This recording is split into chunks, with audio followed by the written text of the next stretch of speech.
Hey y'all, it is Annelies, and in this video I wanted to talk about some tips that I have when it comes to preparing for an audition. Now, as most of you know, I am an actor, I'm a performer, a dancer, a singer, not a good one, but I try, and I love performing, and when it comes to being a performer or an actress or a singer or a dancer, you are going to have auditions that you have to go to. So in this video, I'm going to be talking about some kind of tips, things to think about when it comes to you going to an audition. So there's tons of different types of auditions out there for different genres of performing, but what I'll be focusing on is acting, whether it be for a musical or a play, any sort of acting audition that you have. These are kind of some tips or things to think about when it comes to preparing for and going to your audition. This video might be helpful for you if you're somebody who's been to 100 auditions or has never been to one. So if you're interested, keep on watching. Okay, so first, know what you're auditioning for. Don't walk into an audition and not know anything about the show that you're going for. The reason why this is helpful is because maybe you're auditioning for a show that's out of your comfort zone, or maybe something that you wouldn't even enjoy. Maybe you walk into an audition and it's for a musical and you hate musicals. First off, how can you hate musicals? But I get it, you wouldn't want to be in a musical if you hate them. Along with knowing the show, maybe knowing characters that are in the show that you could possibly be cast as. I wouldn't walk into an audition for a show where the cast is all elderly men. I am not an elderly man, and so that wouldn't be the right fit for me. Now, there are circumstances where maybe on the audition form it says, we are casting all genders and all ages because they're willing to use prosthetics and makeup and costuming to make you fit the character role. Keep in mind what you're auditioning for, because what if they aren't doing something like that and me as a 22-year-old girl shows up to an audition and the rest of the auditioners are all old guys? I would probably, 1, not audition, 2, not be able to audition, and 3, just feel a little awkward. Now, when I say know what you're auditioning for, this does not mean know it like the back of your hand. This is your favorite show, this is your favorite musical, you know all the songs, you've seen it 100 times. You don't have to have ever seen the show that you're auditioning for. So up until just recently, I had never seen the show that I had auditioned for. So the thing that broke that was Beauty and the Beast. Beauty and the Beast was the first professional Broadway touring show that I had ever seen. I saw it in San Francisco, and then I was in it last fall. Otherwise, I have been in The Beau Stratagem, which this is the cast shirt for. I've been in The Music Man, I've been in The Producers, Little Mermaid, and I had never seen the stage production of those shows. So you don't need to know it like the back of your hand or know it well. But when I went into the audition for The Music Man, before, when I had heard about the auditions, I did not know the show at all. I know it's a classic, but I had no clue what that show was about. So I looked into it and saw that there were characters for me. I had characters that I could audition for and potentially get the role. So not only is it good to know the show that you're going into, because maybe you can be stylized in that genre or style of the audition, but it gives you a heads up on what you're getting yourself into potentially. Next would be know what to bring. So if you're going to an audition and maybe the auditioner wants you to have a monologue prepared and they want it to be a Shakespearean monologue that's under 2 minutes, that's very important information to know, because if you walk into this audition and you don't have a Shakespearean monologue under 2 minutes, you may not be allowed to audition, or you might have to read from a paper, and that's not as comfortable as knowing something off the top of your noggin. Being prepared also showcases just you yourself as a worker. When it comes to this show, if a director asks for you to know a 2-minute Shakespearean monologue and you come and you didn't even look one up, that gets them to know a little bit of your work ethic, and they might not want to cast you just for that alone. So always try to be as prepared as possible. Maybe you're auditioning for a musical and they want a 32-bar cut of music that is in the genre of the musical that you're auditioning for. That's really important information. Once again, that all comes back to preparedness, and it really shows the casting directors or the directors of the show a little bit about you when you are prepared. Do you need sheet music? Do you need an MP3? Do you need a CD? These are all things to consider. I've been to many auditions that do not require this, but anyways, I still like to bring a headshot and a resume. You never know when, if you just mention the fact of, oh yeah, I actually do have a headshot and resume, that might help your director. And being able to see your face on a piece of paper and connecting it to a name, and then remembering your face and the performance, can potentially be the pieces of the puzzle that help you get cast. Also, that might not be a thing that is put on your audition form. I've never auditioned for somewhere in like New York or Los Angeles, but I know at community theaters where I'm from, they don't always put on there bring a headshot and resume, they just sort of expect it. Now, if you do not have a professional headshot like this,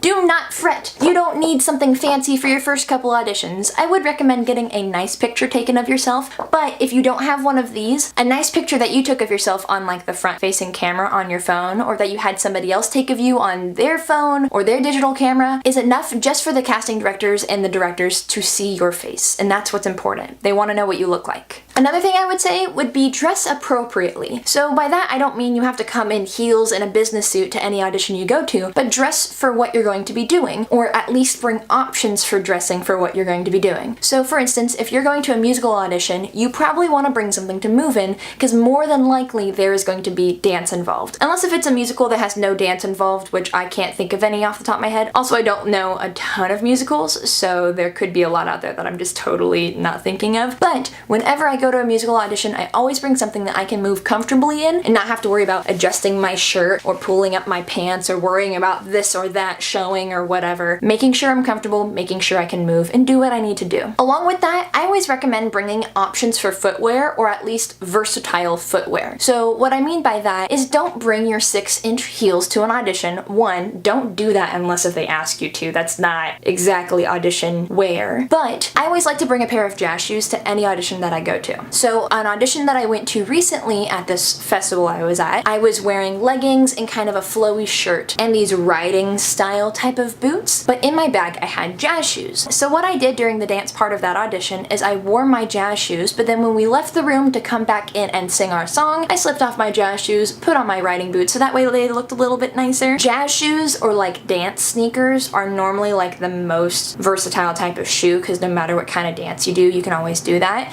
But even character shoes are a good bet. It just gets a little dodgy for girls because we have a higher heel, and so depending on what kind of dancing you're doing, or even just learning choreography, is a little bit difficult in more of a heel, but you know, the choice is yours, whatever you're most comfortable in. If you're auditioning for a musical, it does not hurt to have options of music. So I have this book here, which by all means you don't need right off the bat if this is your first audition you're going to. This is something that I've accumulated over a couple of years, and within it I have my headshots and old headshots. So see, this I just took in front of my freaking fence in my backyard, but it's a nice picture. I took it on my iPhone. As well as I have different types of songs. So I've got Proud of Your Boy from Aladdin, I have Not While I'm Around from Sweeney Todd, Cabaret from Cabaret, Once Upon a Dream from Jekyll and Hyde, I have Aladdin in here, Legally Blonde. I've got tons of different options, so maybe if I sing a song like Proud of Your Boy, and this director doesn't like cross-gender singing songs, because Proud of Your Boy is sung by Aladdin, and Aladdin's a boy, and I'm not a boy. So I have options for songs that are sung by girls. I have ballads, I have up-tempos. I need some more variety when it comes to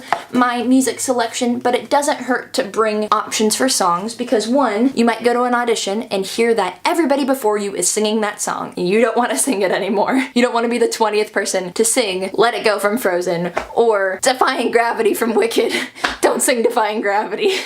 Don't do Defying Gravity from Wicked, because it's just overdone. Just don't do it unless if you are like Idina Menzel and you're singing it like Idina Menzel, but just like don't do it. Just don't do it. So maybe you want to change your mind last minute, or maybe they want you to stay longer at the audition and ask to hear you sing something else. That way you're prepared. Bring water. Bring water. It honestly doesn't hurt to bring a pen or a pencil. When you're filling out audition forms and the auditioner has like a handful of pens in a rubber band like they always do, or in a little cup holder, and there aren't that many pens, and then there's a way more people than there are pens, and then you're just waiting and whatever. The sooner you have your form filled out, the sooner you may be able to audition, and sooner you may be able to get the heck out of there. Come in with a positive attitude. I know it sounds cheesy, but it's something that not only myself as a director, but other directors and people who I have had to audition for have told me that being positive, being a good energy in the room really says a lot to your casting directors or your directors. Recently, a person who I auditioned for, the casting director if you will, he was saying that when he's auditioning people, he's looking for people that he's gonna be working with for the next X amount of days, weeks, months. If you're doing something on Broadway, a contract can be years. Not only are you auditioning for a role, but you're auditioning for yourself to be working with the person you're auditioning for. Because yes, the show is what is the focus here, and it's what's most important,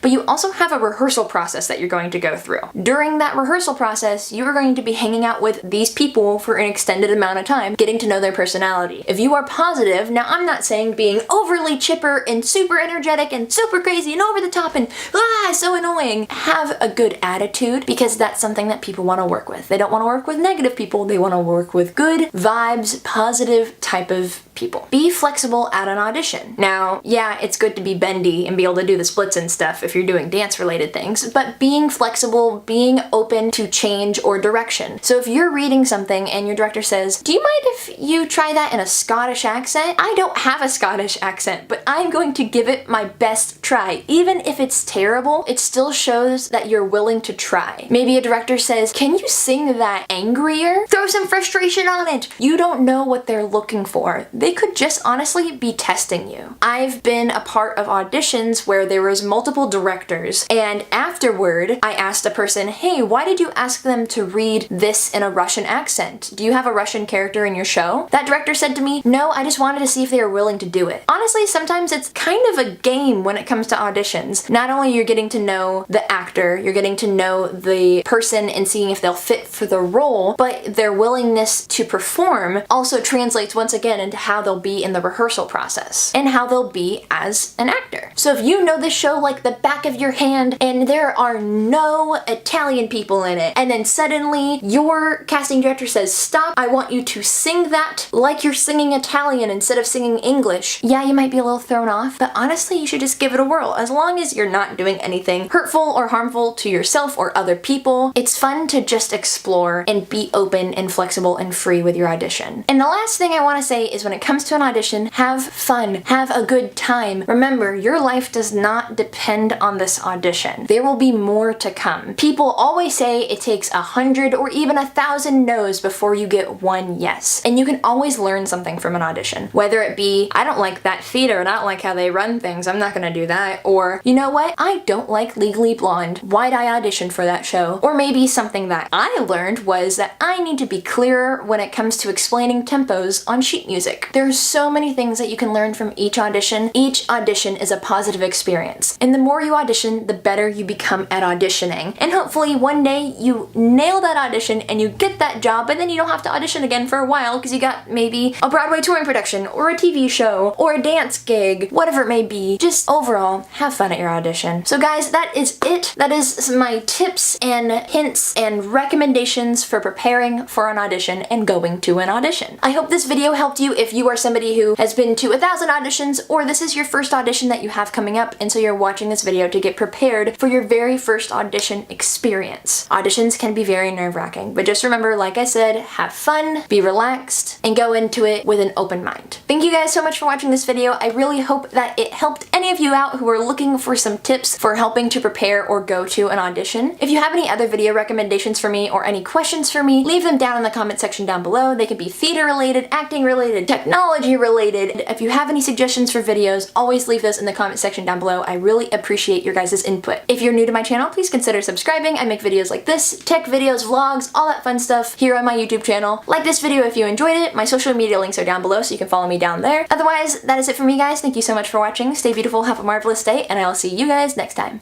Bye! Oh, and break a leg.